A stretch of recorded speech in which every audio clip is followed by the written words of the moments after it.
এগুলি এগুলি বাজে কথা। ধূমপান কেউ বলে হারাম এবং কেউ বলে মাকরু। কোনটি সঠিক? হারামটাই সঠিক। একসময় ধূমপানের ভয়াবহ ক্ষতি সম্বন্ধে গবেষণা হয়ে ছাড়েনি, এই জন্য ধূমপানের ভয়াবহতা বোঝাও যায়নি।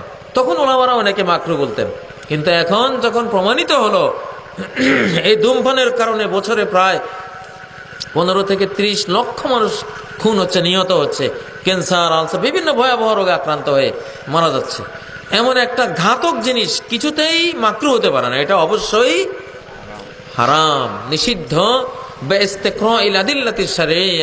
শরিয়ার সব দলিল ঘাটলে এটাই প্রমাণিত হয়। বিশ্ব স্কলাররা এটাই বলেছেন।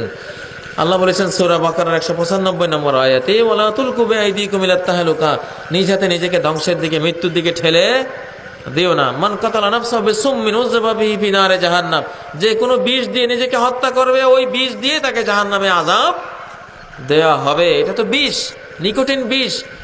এবং বিজ্ঞানীরা বলছেন যে 4500 রকমের রাসায়নিক পয়জন, রাসায়নিক বিষ আছে এই ধূমপানের মধ্যে।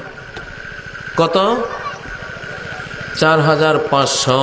যেখানে একটা বিষ থাকলে হারাম হয়, একটা বিষ থাকলে হারাম, সেখানে আছে কত? 4500। তাহলে 4500 বার হারাম। এটা কতবার? 4500 বার এটা হারাম হবে। এত বিষ ক্রিয়া নাউজুবিল্লাহ এটার মধ্যে, এটা আবার হালাল হয় কেন? এটা মাকরু হওয়ার কোনো সুযোগ নেই।